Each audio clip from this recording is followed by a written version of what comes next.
नमस्कार दोस्तों, स्वागत है मेरे YouTube चैनल पर। आज हम कक्षा 8 गणित कार्य पत्रक 63 और 64 है वो हल करेंगे। अगर मेरा वीडियो अच्छा लगे तो इसको लाइक और सब्सक्राइब ज़रूर करें। सबसे पहला प्रश्न है, त्रिभुज के कोणों को मापकर त्रिभुज के नाम यानी कि न्यून कोण, समकोण और अधिक कोण लिखिए। यानी कि पहले तो समझ लेते हैं न्यून कोण किसको कहते हैं। जो 90 डिग्री के से कम हो उसको न्यून कोण कहते हैं। जो समकोण किसको कहते हैं, तो जो 90 डिग्री का कोण हो उसको समकोण कहते हैं। और अधिक कोण कहते हैं जो 90 डिग्री से अधिक हो और 180 डिग्री से कम हो उसको अधिक कोण कहते हैं। तो इसका नामकरण करते हैं। पहला है, देखिए ये 90 डिग्री का, इसका मतलब ये समकोण त्रिभुज है। यहाँ 70 डिग्री, यहाँ 60 डिग्री, यहाँ 50 डिग्री, इसका मतलब तीनों कोण है वो 90 डिग्री से कम है, इसका मतलब ये न्यून कोण त्रिभुज है। और ये एक कोण है वो 120 डिग्री का है, तो इसका मतलब ये अधिक कोण त्रिभुज है।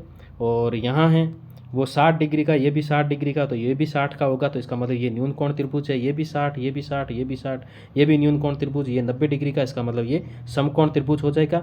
और उसके बाद में हमें माप करके लिखना है, यानी कि ये कोण 90 डिग्री के तीनों कोण कम है 90 से, तो न्यून कोण त्रिभुज हो जाएगा। यहाँ भी न्यून कोण त्रिभुज हो जाएगा, ये भी 90 से कम है। और यहाँ ये देखिए एक कोण है वो 90 डिग्री से ज़्यादा है, तो इसका मतलब अधिक कोण त्रिभुज हो जाएगा।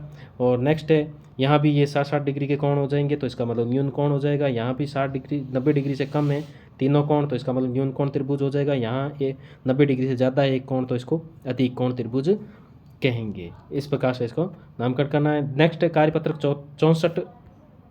तो दोस्तों, अगर मेरा वीडियो अच्छा लगे तो इसको लाइक और सब्सक्राइब जरूर करें। 64वां जो कार्यपत्रक है कक्षा 8 गणित का, पहला प्रश्न है इसका। पहला है,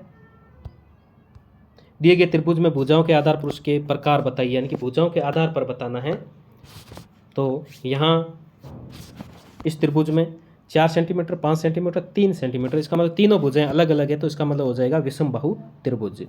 और यहाँ 7, 5, 5, इसमें दो भुजाएं बराबर है, तो इसका मतलब है समद्वि बाहु त्रिभुज। इस प्रकार से हम लिख सकते हैं। नेक्स्ट है 3, 3, 3, इसका मतलब तीनों भुजाएं समान है, तो इसका मतलब है समबाहु त्रिभुज हम लिखेंगे। नेक्स्ट है दूसरा, दिए गए त्रिभुजों के प्रत्येक कोण को माप लिखकर उन्हें कोणों के आधार पर वर्गीकृत कीजिए। तो ये एक कोण है वो 90 डिग्री का, इसका मतलब समकोण त्रिभुज हो गया। ये एक कोण है वो 90 डिग्री ज़्यादा या अधिक कोण हो गया। और ये यहाँ हो जाएगा न्यून कोण, यानी कि इसके कोण। तो इसके कोण हम मापेंगे, तो एक कोण तो यहाँ 90 डिग्री का हो जाएगा, दूसरा 45 का और तीसरा भी 45 का। इसको मापेंगे,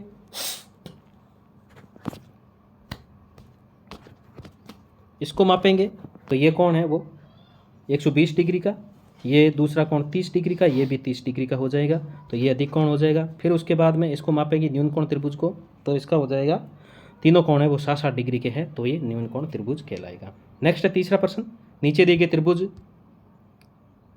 त्रिभुजों के दो कोणों का माप दिया गया, तीसरे कोण का माप बताइए। यानी कि दो कोणों का, हमें पता है कि त्रिभुज के तीनों कोणों का जो योग होता है वो 180 डिग्री का होता है।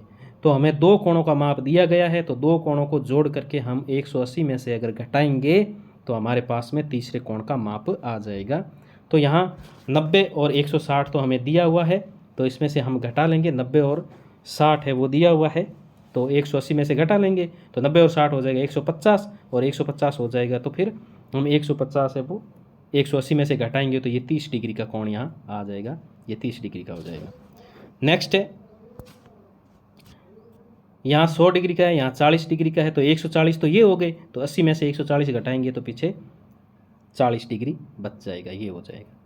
नेक्स्ट है 60 डिग्री और ये 45 डिग्री, 105 डिग्री हो गए, 105, 180 में से 105 घटाएंगे तो पीछे 75 डिग्री का 75 बचेंगे, और ये 75 डिग्री का ये कोण हो जाएगा। इसी प्रकार चौथा हो जाएगा, एक समबाहु त्रिभुज बनाइए। समबाहु का मतलब होता है जिसकी तीनों भुजाएं समान हो। ऐसा त्रिभुज बनाए जिसकी भुजाओं की लंबाई 6 सेंटीमीटर, ये 6 सेंटीमीटर की लंबाई की 3 भुजाएं खींचनी है, और इसे प्रत्येक कोण को चांदे की सहायता से माप करके लिखना है। तो 6, ये 6 सेंटीमीटर की भुजा होगी, ये भी 6 सेंटीमीटर की, ये भी 6 सेंटीमीटर की भुजाएं, और चांदे की सहायता अगर मापेंगे तो 60 डिग्री के ये कोण बन जाएंगे। इस प्रकार का हमें त्रिभुज बनाना है। तो दोस्तों, ये था कक्षा 8 गणित का कार्यपत्रक 63 और 64 के हल। अगर मेरा वीडियो आपको अच्छा लगे तो इसको लाइक और सब्सक्राइब ज़रूर करें। धन्यवाद।